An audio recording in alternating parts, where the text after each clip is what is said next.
प्यारे विद्यार्थियों, मैं व्याकरणाचार्य धर्मेंद्र शास्त्री एक बार पुनः आप सबके सामने उपस्थित हूँ। उम्मीद करता हूँ कि आप सभी का जो अध्ययन है वो अच्छी प्रकार से चल रहा होगा। नियमित रूप से अध्ययन करते रहें और अपने लक्ष्य को ध्यान में रख करके निरंतर अध्ययन करें कि आने वाले समय में आप का हो। उसके लिए आवश्यकता है कि आज हम क्या करें, मेहनत करें। आज पुनः एक नए चैप्टर के साथ आप सबके बीच में उपस्थित रहूँगा आगामी 1 घंटे, जिसका नाम है कारक। क्या नाम है? कारक प्रकरणम। कारक प्रकरणम। कारक प्रकरणम बहुत ही अच्छा चैप्टर है। पूरी संस्कृत भाषा में सबसे महत्वपूर्ण चैप्टर में आप इसको कह सकते हो। देखिए, सबसे पहली बात करते हैं कि जो कारक शब्द है, कारक शब्द का निर्माण किससे हुआ। पीछे अपन ने प्रत्यय पढ़े थे कि अणुल प्रत्यय जुड़ता है। कौन से अर्थ में जुड़ता है भाई? योग्य अर्थ में जुड़ता है। कौन से अर्थ में जुड़ता है? योग्य अर्थ में अणुल प्रत्यय जोड़ा जाता है। क्री धातु और अणुल प्रत्यय से मिलकर के क्या बनता है? कारक शब्द बनता है। कैसे बनता है? देखिए, क्री धातु है, अणुल प्रत्यय में शेष क्या बचता है? वू। वू को आदेश अपन क्या करते हैं? अक करते हैं। क्या करते हैं? अक करते हैं। कै आधा, री को बदला आर में और आगे अक। कै में आ मिल गया, र में ए मिल गया, क्या बन गया? कारक।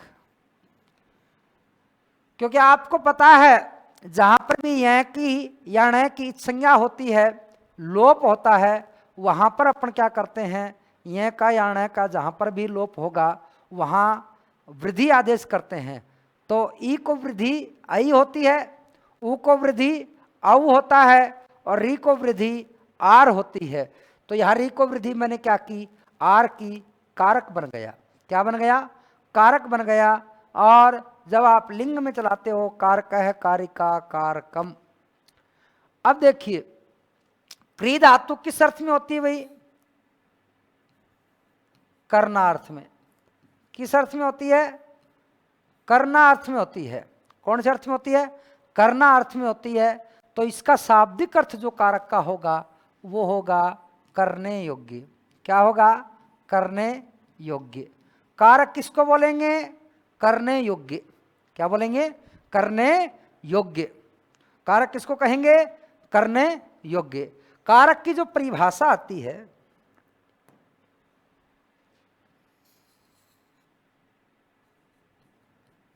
परिभाषा क्या आती है? क्रिया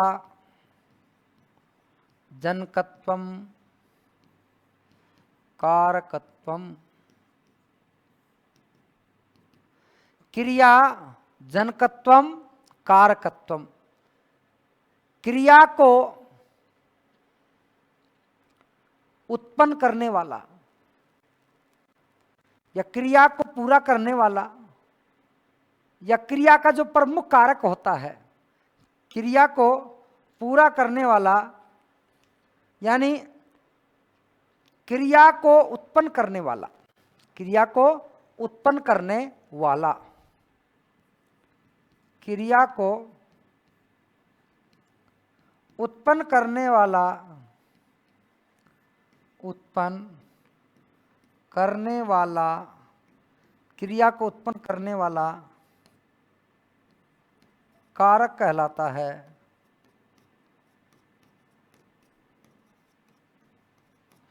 क्रिया को उत्पन्न करने वाला क्या कहलाता है? कारक कहलाता है। उत्पन्न करने वाला कह लो, या सामान्य शब्दों में हम कहें कि जब वाक्य में कर्ता का क्रिया से सीधा संबंध होता है, जहां कर्ता का क्रिया से क्या होता है? सीधा संबंध होता है, उसे अपन क्या कहते हैं? कारक कहते हैं। क्रिया जनकत्वम कारकत्वम। तो इस पे अपन ज़्यादा समय नहीं लगाएंगे, क्योंकि कारक की परिभाषा आपके नहीं आती है। आपके उपपद विभक्तियां हैं, उनमें से प्रश्न आता है। देखिए अब कारक के भेद, कारक के भेद कि कारक होते कितने हैं। कारकाणी 60, कारकाणी 60। कारक कितने होते हैं भाई? 6 कारक होते हैं। कितने कारक होते हैं? 6 कारक होते हैं। कौन कौन से होते हैं देखिए। कर्ता, कर्म, करण, संप्रदान, अपादान और हद्दीकरण। कर्ता, कर्म, करण, संप्रदान, अपादान और अधिकरण, ये 6 क्या होते हैं भाई? कारक होते हैं। क्या होते हैं? कारक होते हैं 6। अब कारक किसको नहीं माना जाता है? एक तो संबंध है और एक है संबोधन। संबंध व संबोधन को कारक नहीं माना जाता है, परंतु कारकों जैसा व्यवहार किया जाता है। संबंध व संबोधन को कारक नहीं मानते हैं, परंतु कारकों जैसा क्या करते हैं?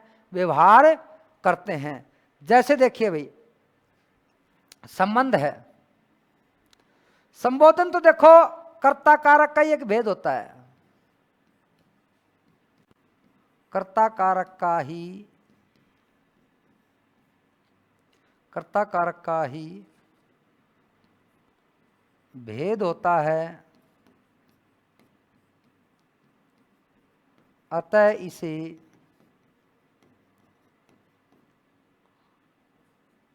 स्वतंत्र कारक नहीं मानते हैं।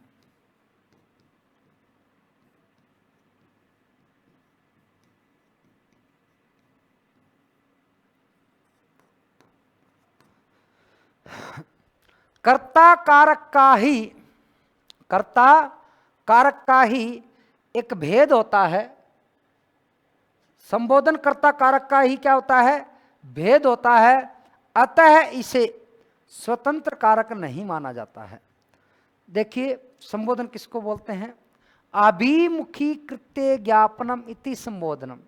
कोई व्यक्ति हमसे दूर है, कोई व्यक्ति हमसे क्या है? दूर है, तो जो हमसे दूर है उसको अगर अपने को जोर से पुकारना है तो हम उसकी तरफ क्या करते हैं? मुख करते हैं, और उसकी तरफ मुख करके उसको जोर से पुकारते हैं, तो उसको अपन क्या बोलते हैं? क्या बोलते हैं? संबोधन बोलते हैं कि हे राम इधर आओ, हे श्याम इधर आओ। तो मारवाड़ी भाषा में अपने बोलते हैं ना एला मारना। जो एला मारना है ना, वही क्या है? संबोधन है। वही क्या है? संबोधन है। यानी किसी की तरफ मुख करके उसको जोर से जो पुकारने की प्रक्रिया होती है, उसे ही हम क्या कहते हैं? संबोधन कहते हैं। और संबोधन में प्रथमा व्यक्ति होती है, कर्ता कारक का ये क्या होता है? भेद होता है, अतः इसे स्वतंत्र कारक के अंतर्गत नहीं माना जाता है। संबोधन का तो क्लियर हो गया ना। अब संबंध, संबंध में कर्ता कारक का, कर्ता का क्रिया से सीधा संबंध नहीं होता है। कर्ता का क्रिया से सीधा संबंध नहीं होता है, अतः इसे हम अलग से कारक नहीं मानते हैं। तो इसलिए इसका पूछ ले तो क्या जाएगा? कर्ता का क्रिया से प्रत्यक्ष या सीधा संबंध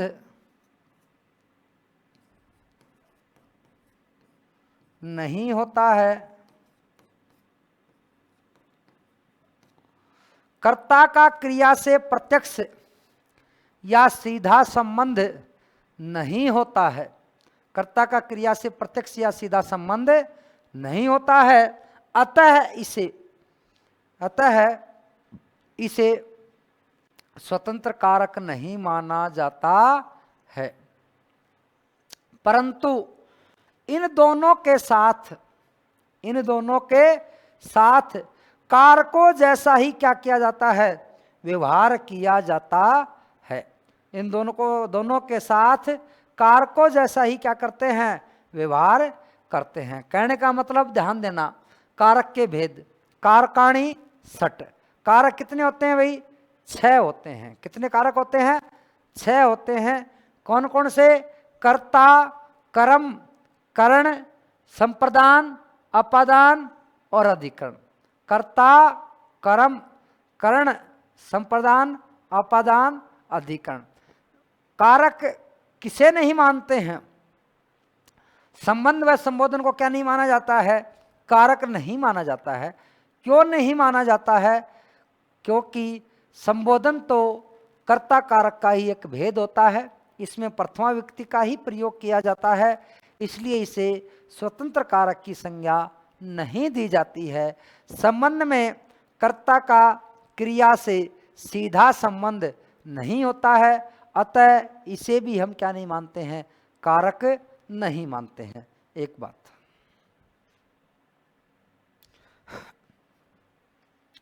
अब दूसरी बात करते हैं अपन कारक चिन्ह की। किसकी बात करते हैं, कारक चिन्ह की बात करते हैं। एक तरफ तो अपन लिखते हैं कारक, एक तरफ अपन लिखते हैं कारक चिन्ह, एक तरफ अपन लिखते हैं विभक्ति। कारक, कारक चिन्ह और विभक्ति। कर्ता ने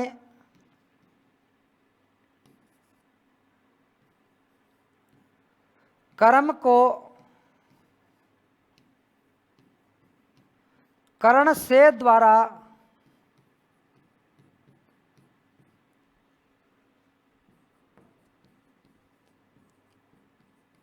संप्रदान के लिए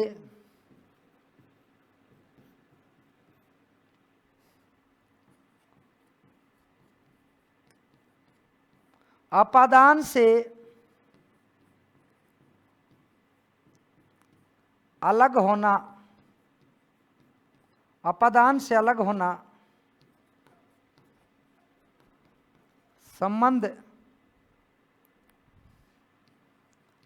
का के की ना ने नी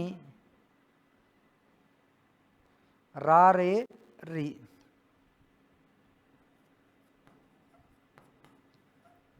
अधिकरण में पर संबोधन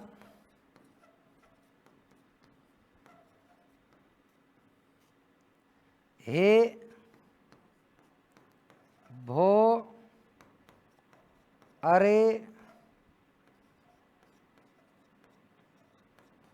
इत्यादि। कर्ता कारक में जो विभक्ति आती है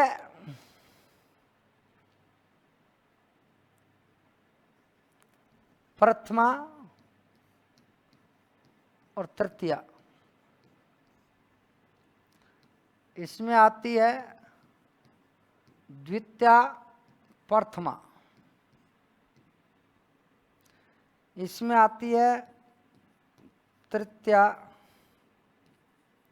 इसमें आती है चतुर्थी, इसमें आती है पंचमी, इसमें आती है षष्ठी और इसमें आती है सप्तमी और इसमें आती है प्रथमा। ध्यान देना, कर्ता ने कर्म को करण से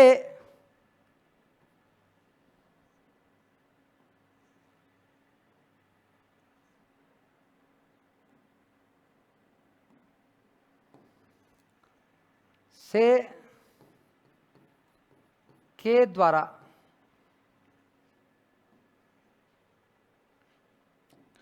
अब ध्यान देना यहां से, कर्ता ने कर्म को कर्ण से द्वारा संप्रदान से अलग होना, कर्ता ने कर्म को कर्ण से द्वारा संप्रदान के लिए अपादान से अलग होना, संबंध का के की ना ने नी रा रे री और अधिकरण में पर संबोधन हे भो अरे इत्यादि। कर्ता कारक होगा तो कौन सी विभक्ति आएगी भाई? प्रथमा। और कौन सी आएगी? तृतीया। दो विभक्तियां क्यों आती हैं? देखिए इसकी भी अपन आगे चर्चा करेंगे जब कर्ण कारक पढ़ाऊंगा। कर्म कारक कि कर्ता के अनुसार जहां क्रिया आती है, कर्ता के अनुसार जहां क्रिया आती है वहां कौन सा कारक, कौन सी युक्ति आएगी? प्रथमा युक्ति आएगी। कर्ता के अनुसार जहां क्रिया आएगी वहां कौन सी युक्ति आएगी? प्रथमा युक्ति आएगी। और जब अनुक्त कर्ता होगा, सीधे शब्दों में कहूं कि कर्तृवाच्य का जो कर्ता होगा उसमें तो प्रथमा विभक्ति आएगी, और अनुक्त कर्ता जिसे हम कहते हैं कर्मवाच्य और भाववाच्य का, कि जहां क्रिया कर्ता के अनुसार नहीं आके कर्म या स्वतंत्र आती है उसमें अपन कौन सी युक्ति करते हैं? तृतीय युक्ति करते हैं। कौन सी युक्ति करते हैं? तृतीय युक्ति करते हैं। फिर है कर्म को, कर्म कारक में कौन सी युक्ति आती है भाई? द्वितीय युक्ति आती है।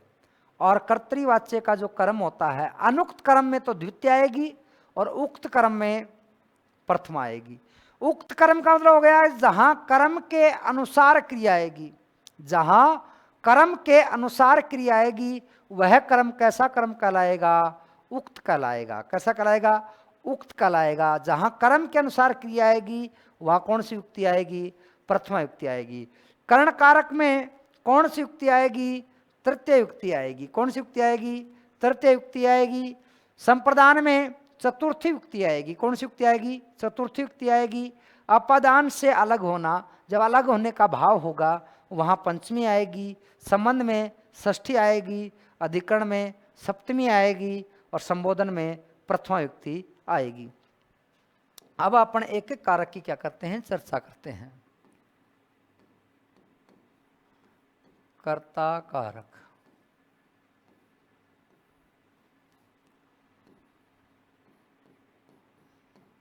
क्रिया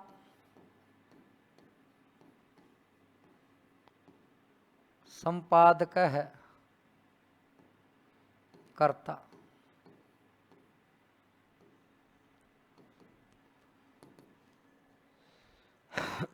जो क्रिया को पूरा करता है, जो क्रिया को पूरा करता है उसे कर्ता कहते हैं।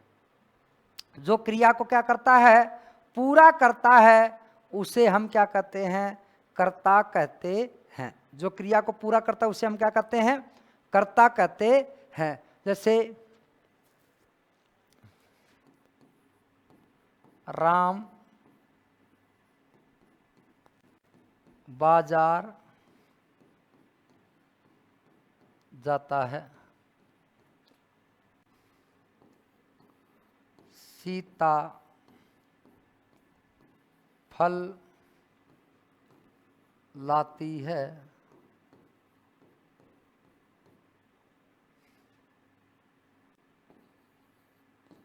मोहन पुस्तक पढ़ता है। देखिए भाई, राम बाजार जाता है, राम बाजार जाता है, तो यहां क्रिया कौन सी हो रही है? जाने की। कौन सी क्रिया हो रही है? जाने की क्रिया हो रही है। यहां कौन सी क्रिया हो रही है? लाने की क्रिया हो रही है। यहां पढ़ने की क्रिया हो रही है। अब इसको करने वाला कौन है? इस वाक्य में तो राम है। इस वाक्य में कौन है?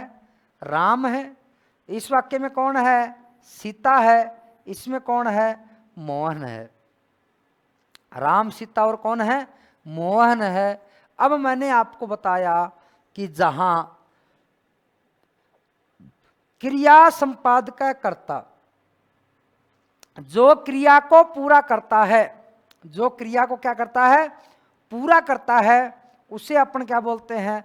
कर्ता बोलते हैं। और यह क्रिया को पूरा करने का जो काम किया जा रहा है वो किसके द्वारा किया जा रहा है? वो राम के द्वारा किया जा रहा है।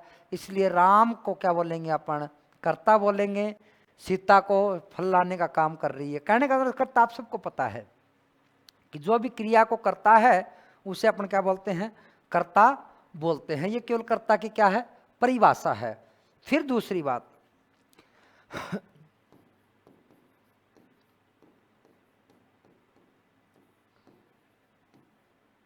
स्वतंत्र है कर्ता। कि कर्ता क्या होता है? स्वतंत्र होता है। यह महत्वपूर्ण बात है। कर्ता क्या होता है? स्वतंत्र होता है। प्रश्न भी आता है कि कर्ता अस्ति,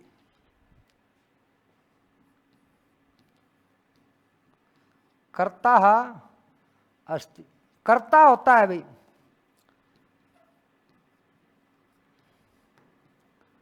स्वतंत्र, परतंत्र, उभयो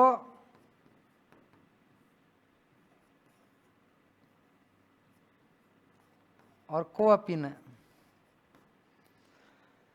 कि कर्ता होता है, स्वतंत्र होता है, परतंत्र होता है, दोनों। उभयों का मतलब कहता है दोनों, और कोअपि न, कोई भी नहीं। तो यहां क्या होगा? स्वतंत्र होगा। क्या होगा? स्वतंत्र होगा। क्यों होता है कर्ता स्वतंत्र? क्योंकि कर्ता में जो पुरुष और वचन होता है, कर्ता में जो पुरुष और वचन होता है वही पुरुष और वचन किसमें होता है? क्रिया में होता है।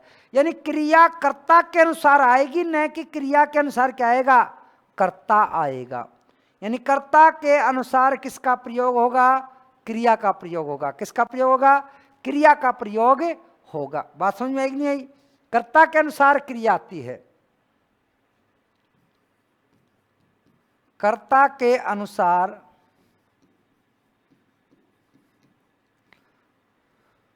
कर्ता के अनुसार क्रिया का प्रयोग किया जाता है।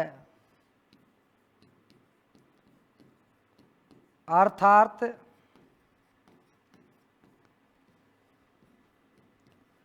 कर्ता में जो पुरुष और वचन होता है, जो पुरुष और वचन होता है वही पुरुष और वचन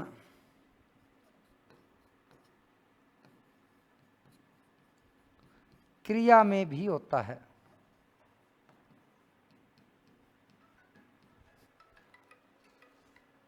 वही पुरुष और वचन किसमें होता है? क्रिया में भी होता है। कि कर्ता के अनुसार, कर्ता के अनुसार क्रिया का प्रयोग होता है। कर्ता के अनुसार किसका प्रयोग होता है? क्रिया का प्रयोग होता है। यानी कर्ता में जो पुरुष और वचन होता है वही पुरुष और वचन क्रिया में भी होता है।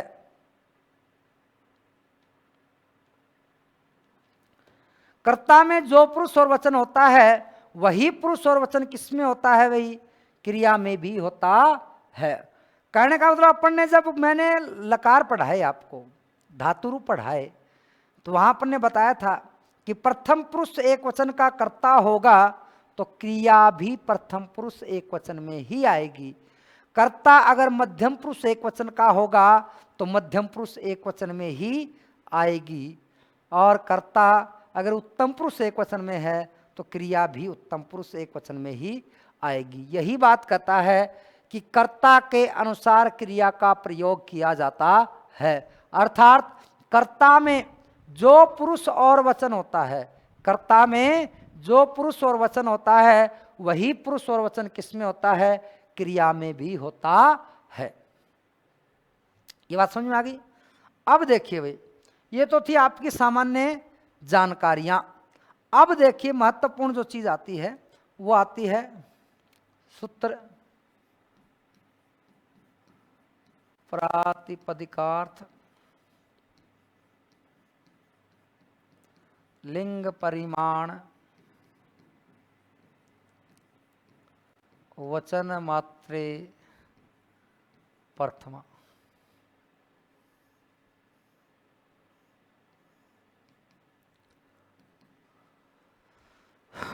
प्रातिपदिकार्थ लिंग परिमाण वचन मात्रे प्रथमा। देखिए 4 अर्थ हैं इसमें।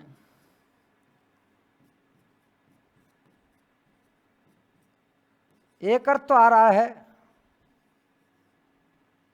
प्रातिपदिकार्थ मात्र में, प्रातिपदिकार्थ मात्र। 2 नंबर जो आ रहा है अर्थ लिंग मात्र में।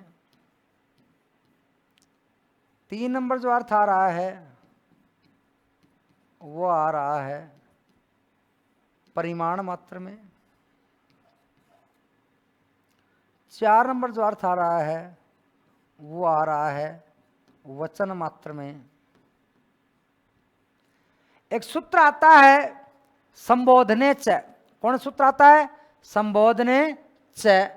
तो वो भी मैं यहीं पर बता देता हूं आपको साथ ही।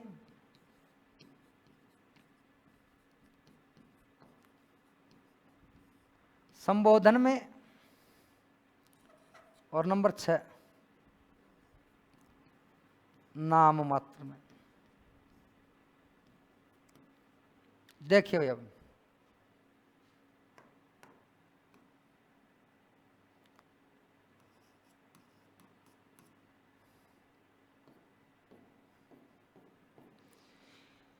छह अर्थों में कर्ता कारक होता है। कितने अर्थों में होता है? 6 अर्थों में कर्ता कारक होता है। कौन कौन से 6 अर्थ हैं? पहला तो प्रातिपदिकार्थ मात्र में। कौन से अर्थ में? प्रातिपदिकार्थ मात्र में। दूसरा जो होता है वो होता है लिंग मात्र में, लिंग मात्र में। तीसरा जो अर्थ होता है वो होता है परिमाण मात्र में। किसमें? परिमाण मात्र में। चौथा जो अर्थ होता है वो होता है वचन मात्र में। कौन से अर्थ में? वचन मात्र में। और 5वां होता है संबोधन में, और छठा होता है नाम मात्र में। क्या है देखिए,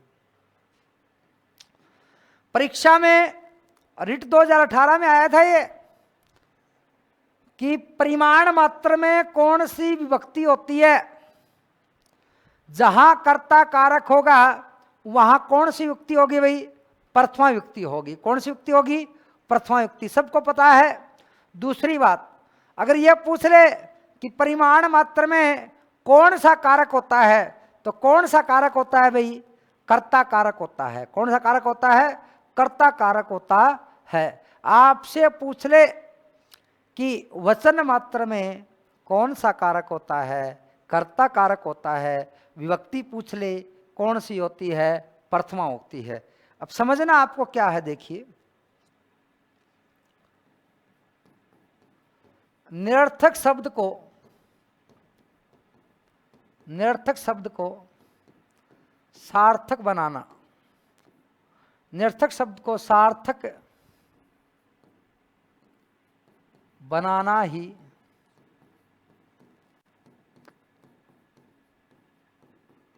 प्रातिपदिकार्थ कहलाता है।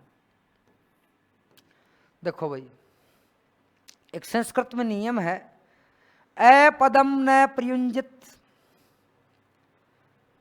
ए पद का संस्कृत में आप प्रयोग नहीं कर सकते हैं। ए पद का आप संस्कृत में क्या नहीं कर सकते हैं? प्रयोग नहीं कर सकते हैं। जैसे राम शब्द है, कौन सा शब्द है भाई? राम शब्द है। अब ये संस्कृत में प्रयोग योग्य नहीं है। इसके साथ शब्द रूप के साथ सुबंत प्रत्यय होते हैं। सुवौजस, अमौषस, टाभ्याम भिस, ये भ्याम भ्यस, गसी भ्याम भ्यस, गस ओ शाम, गी ओस सुप, यानी 7 सुबंत प्रत्यय होते हैं। कहने का मतलब ये है कि शब्द को संस्कृत में प्रयोग योग्य बनाना है तो इसके साथ अपन क्या जोड़ते हैं? सु जोड़ते हैं और सु का विसर्ग कर देते हैं। क्या बन जाता है? रामः बन जाता है। अब ये पद बन गया। ये अपनी भाषा में, इसको सरल भाषा में मैंने ये लिख दिया आपको कि निरर्थक शब्द है। ये संस्कृत में अपद है तो इसका मतलब क्या है? निरर्थक है। इसको अपन प्रयोग में ले ही नहीं सकते। तो इसको अपने को सार्थक बनाना है। तो सार्थक बनाने के लिए अपन क्या करेंगे? प्रथमा युक्ति लगाएंगे, कर्ता युक्ति लगाएंगे, कर्ता कारक लगाएंगे। जैसे रमा शब्द है, रमा के साथ मैं सु लगाता हूं। अलंगाभ्यो दीर्घासु तीसी अप्रिक्तम हल, सूत्र से पूरे सु का क्या हो गया? लोप हो गया। परंतु ये अपद था, सु लग गया, सुबंत लग गया, तो ये क्या बन गया? पद बन गया। क्या बन गया? पद बन गया। तो कहने का मतलब यही है कि किसी भी अपद को पद बनाने के लिए, किसी भी अपद को पद बनाने के लिए कौन सा कारक काम में लेंगे? कर्ता कारक काम में लेंगे। कौन सी विभक्ति काम में लेंगे? प्रथमा युक्ति काम में लेंगे। समझ आएगी नहीं ये बात? आगे क्या? आपको तो रिट में इतना ही पूछेगा वो कि भाई रामः में कौन सा कारक है? कर्ता कारक है। दूसरा ये पूछ सकता है कि प्रातिपदिकार्थ मात्र में कौन सी युक्ति होती है? तो कौन सी युक्ति होती है? प्रथमा युक्ति होती है। प्रातिपदिकार्थ समझे कि नहीं समझे? किसी भी अपद को या निरर्थक शब्द को, किसी भी निरर्थक शब्द को सार्थक बनाने की जो प्रक्रिया होती है, किसी भी निरर्थक शब्द को क्या बनाने की प्रक्रिया? सार्थक बनाने की प्रक्रिया होती है, वही क्या कहलाती है? प्रातिपदिकार्थ कहलाती है। पहली बात। दूसरी बात,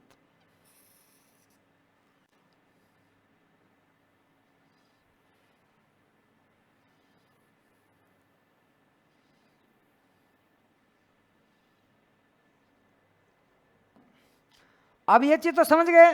दूसरी चीज है, ये सामान्य परिचय है केवल कि लिंग कितने होते हैं। लिंग कितने होते हैं ये मैंने आपको पहले दे दिया है धातु रूप में कि लिंग कितने होते हैं? 3। पुल्लिंग, स्त्रीलिंग और तीसरा है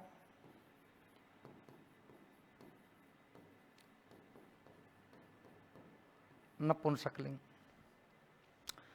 3 लिंग होते हैं। एक लिंग तो होता है पुल्लिंग, दूसरा स्त्रीलिंग और तीसरा नपुंसकलिंग। अब आपसे यह कह दिया जाए,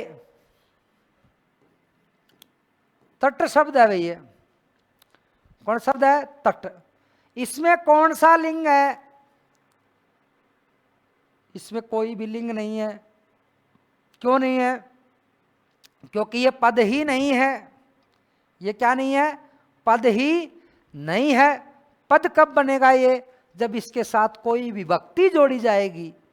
जब इसके साथ कोई विभक्ति जोड़ी जाएगी। तो मैंने आपसे कहा तट है, तटी, तटम। तट है, तटी, तटम। कि तट है जो है, इसमें कौन सा लिंग है भाई? पुल्लिंग है। कौन सा लिंग है? पुल्लिंग है। अब लिंग निर्धारित हो गया कि नहीं हो गया? विसर्ग लग गया। तो किसी भी शब्द में लिंग निर्धारण करने के लिए भी कौन सा कारक आता है? कर्ता कारक आता है। कौन सी विभक्ति आती है? प्रथमा विभक्ति आती है। बात समझ में आई कि नहीं आई? यानी किसी भी शब्द में लिंग निर्धारण करने के लिए, किसी भी शब्द में लिंग निर्धारण करने के लिए भी कर्ता कारक का ही प्रयोग किया जाता है। तट है, स्त्रीलिंग में क्या बनता है? तटी, नपुंसकलिंग में तटम। अब ये लिंग क्या हो गया? निर्धारित हो गया। तो लिंग मात्र में भी कौन सी युक्ति आती है? प्रथमा युक्ति होती है। समझ में आएगी नहीं ये बात? दो हो गए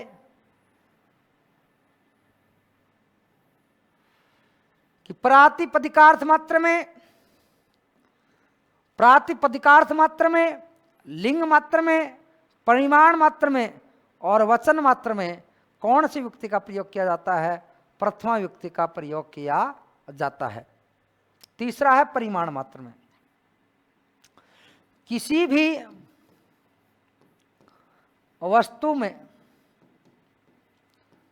वस्तु में नापतोल, वजन या मात्रा, किसी भी वस्तु में नापतोल, वजन या मात्रा प्रकट करने के लिए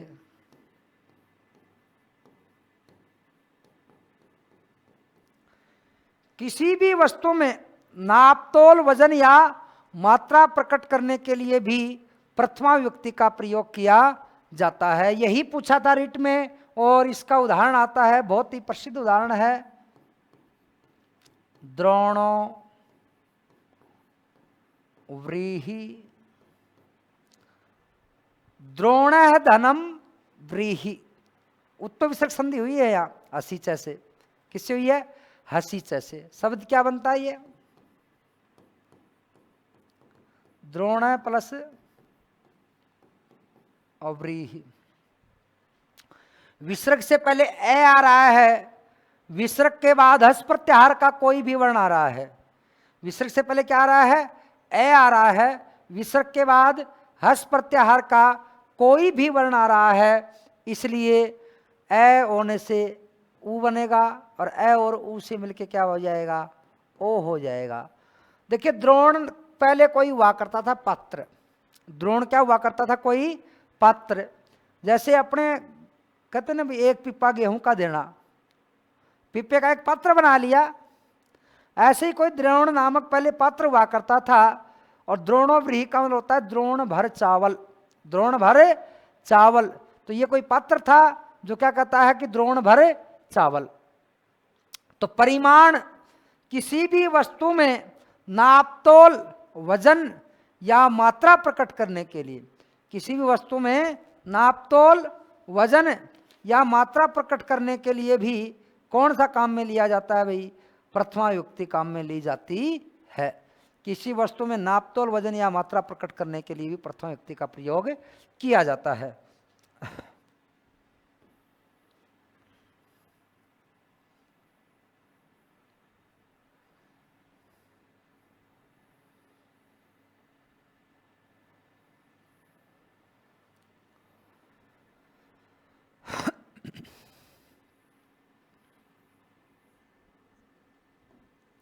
अगला आता है वचन मात्र में। वचन कितने होते हैं भाई? 3 होते हैं, बताया था मैंने, पुनः बता देता हूं एक बार। एक वचन, द्विवचन और बहुवचन। एक वचन, द्विवचन और बहुवचन। एक वचन, द्विवचन और बहुवचन। यानी किसी भी शब्द में वचन निर्धारित करने के लिए, किसी भी शब्द में क्या निर्धारित करने के लिए? वचन निर्धारित करने के लिए भी प्रथमा युक्ति का प्रयोग किया जाता है। जैसे मैंने कहा एक है, एक है। अब एक है में कौन सा वचन है भाई? एक वचन हो गया। स्त्रीलिंग में लिखोगे तो क्या जाएगा? एक का। नपुंसक लिंग में क्या जाएगा? एकम। एक है, एका, एकम। द्विवचन में क्या आता है? द्वौ, द्वे, द्वे, द्वौ, द्वे, द्वे। त्रिया है, तीसरा है त्रीणि। यानी अब आपको कह दिया कि एक में ये बताइए कौन सा वचन है, तो कौन सा वचन है भाई, एक में एक वचन है। कौन सा वचन है, एक वचन है।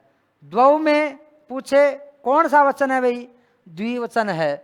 त्रय में पूछे बहुवचन है। वचन निर्धारित हुआ कि नहीं हुआ। अब ये वचन निर्धारित करने का जो काम किया है वो कौन सा कारक ने किया है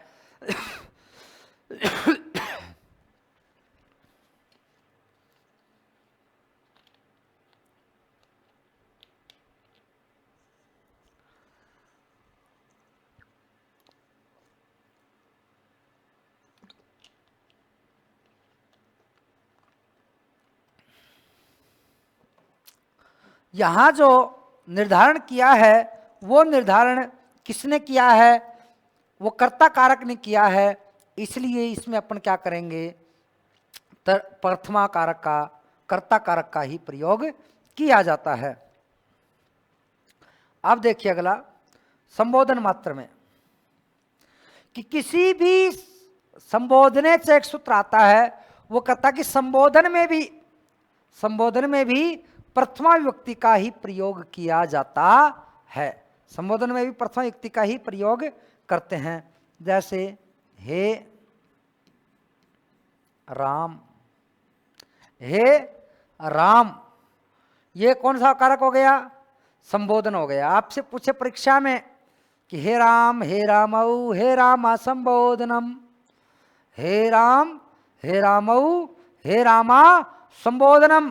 तो हे राम में आपसे पूछे परीक्षा में सीधा का सीधा रिट में यही पूछता है कि संबोधन में कौन सी विभक्ति होती है, कौन सी विभक्ति होती है, प्रथमा विभक्ति होती है। सीधा पूछता है कि प्रातिपदिकार्थ में कौन सी विभक्ति होती है, कौन सी विभक्ति होती है प्रातिपदिकार्थ मात्र में, प्रथमा विभक्ति होती है। सीधा का सीधा पूछता है कि लिंग मात्र में कौन सी विभक्ति होती है, प्रथमा विभक्ति होती है। सीधा पूछता है कि परिमाण मात्र में कौन सी विभक्ति होती है, प्रथमा विभक्ति होती है। सीधा पूछता है कि वचन मात्र में कौन सी विभक्ति होती है, प्रथमा विभक्ति होती है।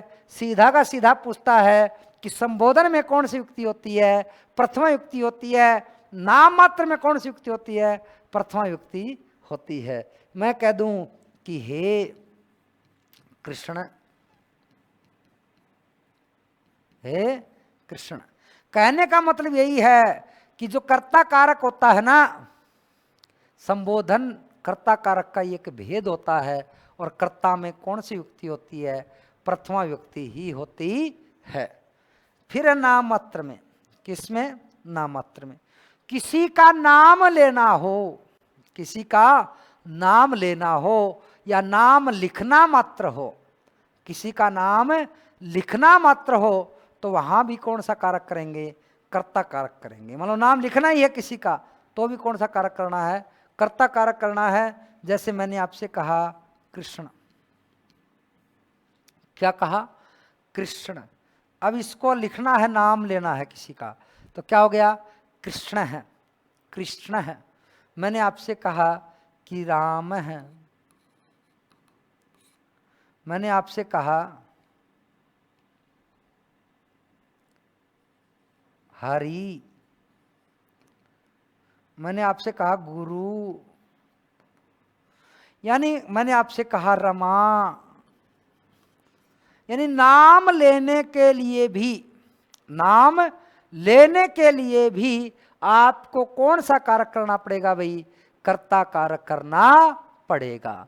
तो देखो सीधा का सीधा इतना याद रखिए रिट के लिए प्यारे विद्यार्थियों, कि कर्ता किसे कहते हैं, जो क्रिया को पूरा करता है, क्रिया संपादक है कर्ता, जो क्रिया को पूरा करता है उसे अपन क्या बोलते हैं, कर्ता बोलते हैं। दूसरी बात, कर्ता कैसा होता है, कर्ता स्वतंत्र होता है, कैसा होता है, स्वतंत्र होता है। तीसरी बात, प्रातिपदिकार्थ लिंग परिमाण वचन मात्रे प्रथमा, कि प्रातिपदिकार्थ अर्थ में, लिंग अर्थ में, परिमाण में, वचन में, संबोधन में और नाम मात्र में कर्ता कारक यानी प्रथमा विभक्ति का ही प्रयोग किया जाता है। इतना हो गया, तो इससे बार आपसे कोई भी प्रश्न नहीं आएगा। कर्ता होता है, स्वतंत्र होता है या प्रतंत्र होता है, तो स्वतंत्र होता है। ये आपका कौन सा कारक पूरा हुआ? कर्ता कारक पूरा हुआ। दूसरा जो कारक आता है वो आता है कर्म कारक। कौन सा कारक आता है? कर्म कारक आता है। अब देखिए भाई, कर्म किसे कहते हैं? सबसे पहले तो उसी की कर देता हूं।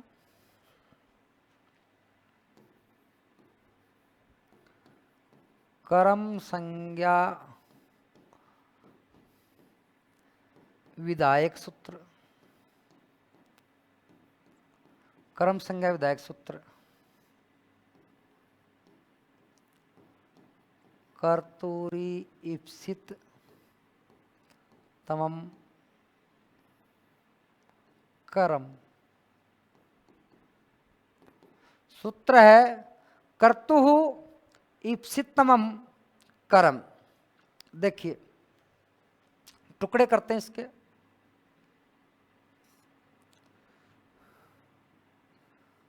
पहला शब्द आया है कर्तुः, दूसरा शब्द आया है ईप्सित, तीसरा शब्द आया है तमफ,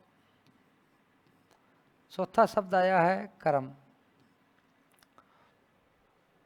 देखो भाई, कर्तु का मतलब होता है कर्ता। क्या होता है? कर्ता। ईप्सित का मतलब होता है चाहना। क्या होता है? चाहना। तमप का मतलब जो होता है वो होता है सर्वाधिक। और कर्म का मतलब होता है कर्म। कि कर्ता जिसको सबसे अधिक चाहता है, कर्ता जिसको सबसे अधिक चाहता है उसके लिए ही क्रिया करता है। कर्ता जिसको सबसे अधिक क्या करता है?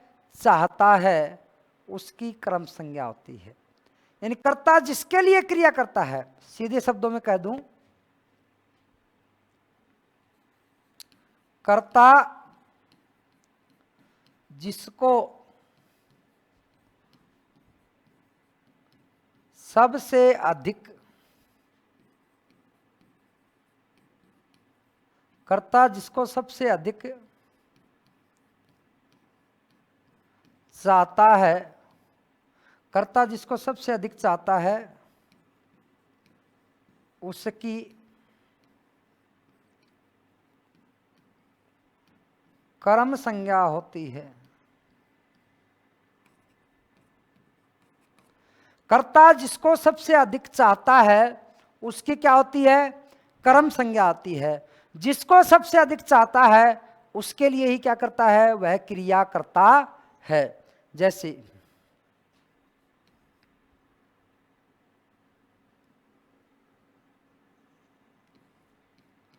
राम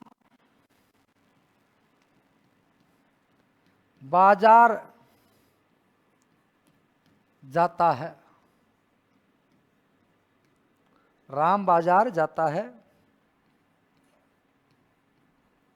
सीता फल खाती है। वह हरि को बजता है। वह हरि को बजता है। अब देखिए भाई, क्रिया यहां से देखिए, पहली क्रिया हो रही है जाने की। किसकी क्रिया हो रही है? जाने की। कर्ता कौन है? राम। क्रिया को जो करता है वो कर्ता कहलाता है। जाने की क्रिया हो रही है, तो जाने की जो क्रिया हो रही है वो कौन कर रहा है? राम कर रहा है। किसके लिए कर रहा है? बाजार के लिए कर रहा है। किसके लिए कर रहा है? बाजार के लिए कर रहा है। तो कर्ता जो जाने की क्रिया कर रहा है वो बाजार के लिए कर रहा है, इसलिए बाजार को अपन क्या बोलेंगे? कर्म बोलेंगे। क्या बोलेंगे? कर्म। क्या बोलेंगे? कर्म। सीता खाती है। क्या खाती है? फल। कर्ता जिसके लिए क्रिया करता है, कर्ता जिसके लिए क्रिया करता है उसको अपन क्या बोलते हैं? कर्म बोलते हैं। ये क्या हो गया? कर्म हो गया। वह हरि को बजता है, हरि क्या हो गया? कर्म हो गया। हरि क्या हो गया? कर्म हो गया। यानी राम बाजार जाता है, राम बाजार जाता है, तो यहां क्रिया किसकी हो रही है? जाने की क्रिया हो रही है। किसकी क्रिया हो रही है? जाने की क्रिया हो रही है। किसके लिए हो रही है जाने की क्रिया? बाजार के लिए हो रही है। किसके लिए हो रही है? बाजार के लिए हो रही है। तो बाजार कर्म है। सीता फल खाती है, खाने की क्रिया किसके लिए हो रही है? फल के लिए हो रही है। फल क्या होगा? कर्म होगा। वह हरि को बजता है, तो वह क्या होगा? कर्म होगा। अब देखिए भाई, कर्म संज्ञा समझ में आ गई ना? परीक्षा में प्रश्न पूछ ले, कर्म संज्ञा विधायक सूत्र होता है कर्तु इप्सितमम कर्म। कर्म संज्ञा विधायक सूत्र होता है, पूछ ले तो क्या कहोगे? कर्तु इप्सितमम कर्म। कर्तु यानी कर्ता, इप्सित यानी चाहना, तम प्रत्यय अपने पढ़ा था कि संपूर्ण समुदाय में से किसी एक वस्तु को श्रेष्ठ बताना हो, अलग करना हो, वहां कौन सा प्रत्यय जोड़ते हैं? तमप जोड़ते हैं। और कर्म का मतलब कर्म हो ही गया। तो अब देखिए दूसरा सूत्र इससे जुड़ा हुआ,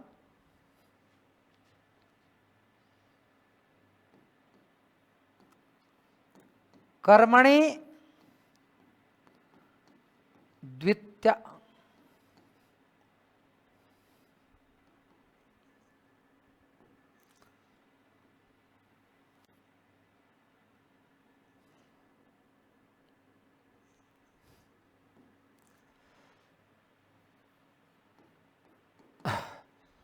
कर्मणि द्वित्या ये कहती है अनुक्त कर्म में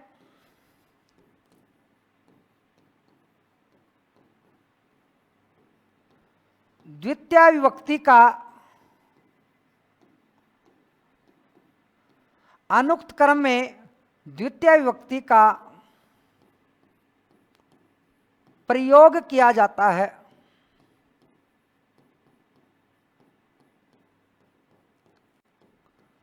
अनुक्त कर्म में द्वितीय विभक्ति का क्या किया जाता है? प्रयोग किया जाता है। देखिए भाई, उक्त कर्म कौन सा होता है और अनुक्त कर्म कौन सा होता है, समझ लीजिए। यहां पर उक्त कर्म, जहां कर्म के अनुसार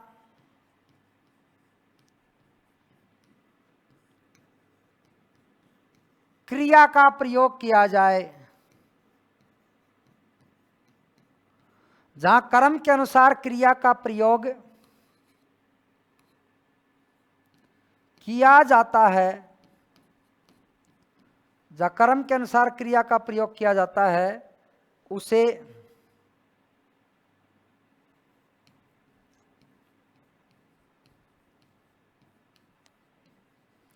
उक्त कर्म कहते हैं।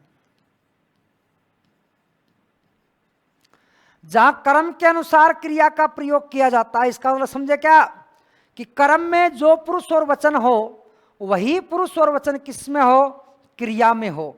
तो वह कर्म क्या कहलाएगा? उक्त कहलाएगा। क्या कहलाएगा? उक्त। अनुक्त कर्म, जहां कर्ता के अनुसार, जहां कर्ता के अनुसार क्रिया का प्रयोग, जहां कर्ता के अनुसार क्रिया का प्रयोग किया जाता है, वहां कर्म अनुक्त होता है। यानी जहां कर्ता के अनुसार क्रिया का प्रयोग होता है, जहां कर्ता के अनुसार किसका प्रयोग होता है? क्रिया का प्रयोग होता है। यानी कर्ता में जो पुरुष और वचन होता है, कर्ता में जो पुरुष और वचन होता है, वही पुरुष और वचन किसमें हो? क्रिया में हो। वही पुरुष और वचन किसमें हो? क्रिया में हो।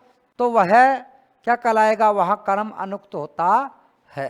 कर्म के अनुसार क्रिया आएगी, वह कर्ता क्या होगा, कर्म के अनुसार क्रिया आएगी, वह कर्म क्या होगा, वह कर्म उक्त होगा। क्या होगा, उक्त होगा। और जहां कर्ता के अनुसार क्रिया आएगी वहां कर्म क्या होगा, अनुक्त होगा। तो जो कर्मणि द्वितीय है, यह कहता है कि अनुक्त कर्म में द्वितीय विभक्ति का प्रयोग होता है। अनुक्त कर्म में कौन सी विभक्ति का प्रयोग होता है, द्वितीय विभक्ति का प्रयोग होता है। आइए उदाहरण देखते हैं। वह हरि को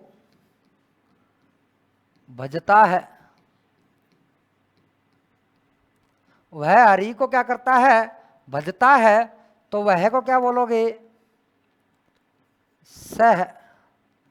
वह को क्या बोलते हैं अपन, सह बोलते हैं। और क्रिया क्या कर रहा है, भजने की, किसके लिए हो रहा है, हरि के लिए। तो हरि कर्म होगा, कर्म कैसा होगा, अनुक्त होगा। तो विभक्ति द्वितीय किस में आएगी, हरि में आएगी। तो क्या हो जाएगा प्यारे विद्यार्थियों, स हरिम भजती, स हरिम भजती, कि वह हरि को क्या करता है, भजता है। बनाओ कि वह बाजार जाता है, वह बाजार जाता है, वह बाजार, वह बाजार जाता है, वह बाजार जाता है, वह बाजार जाता है। यह आ गया। तो आपको पता जानने की क्रिया किसके लिए हो रही है, बाजार के लिए।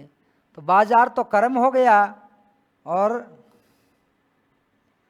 ये कर्ता हो गया और ये क्या हो गई, क्रिया हो गई। अब कर्ता में आपको पता है कौन सी विभक्ति आती है, कर्ता में प्रथम विभक्ति आती है। तो क्या बनाओगे, सह। बाजार को संस्कृत में प्यारे विद्यार्थियों बोलते हैं आपणम, द्वितीय विभक्ति हो गई। और क्या आ गया, आपणम आ गया। जाता है तो कर्ता कौन से पुरुष और वचन में है, प्रथम पुरुष एक वचन है। तो सह आपणम और क्या आ जाएगा, गच्छति आ जाएगा, सह आपणम गच्छति। वह फल खाता है, वह फल खाता है, यह वाक्य आ गया। तो क्या करोगे प्यारे विद्यार्थियों, यहां से आपको पता है कि कर्ता कौन है, वह, क्रिया कौन सी कर रहा है, खाने की, और कर्म कौन है, फल है। तो क्या कर दोगे, सह। वह को क्या बोलते हो, सह। कर्म है फल, द्वितीय विभक्ति लगाओगे तो क्या बन जाएगा, फलम बन जाएगा। और खादती क्या हो जाएगा, खादती हो जाएगा, स फलम खादती। ये प्यारे विद्यार्थियों आज अपन ने पढ़ा कारक का सामान्य परिचय, कर्ता कारक। प्रारंभ किया मैंने कर्म कारक को। आगामी कक्षा में हम मिलते हैं कर्म कारक के साथ ही। उम्मीद करता हूं आप सबके समझ में आया होगा। जय हिंद, जय भारत।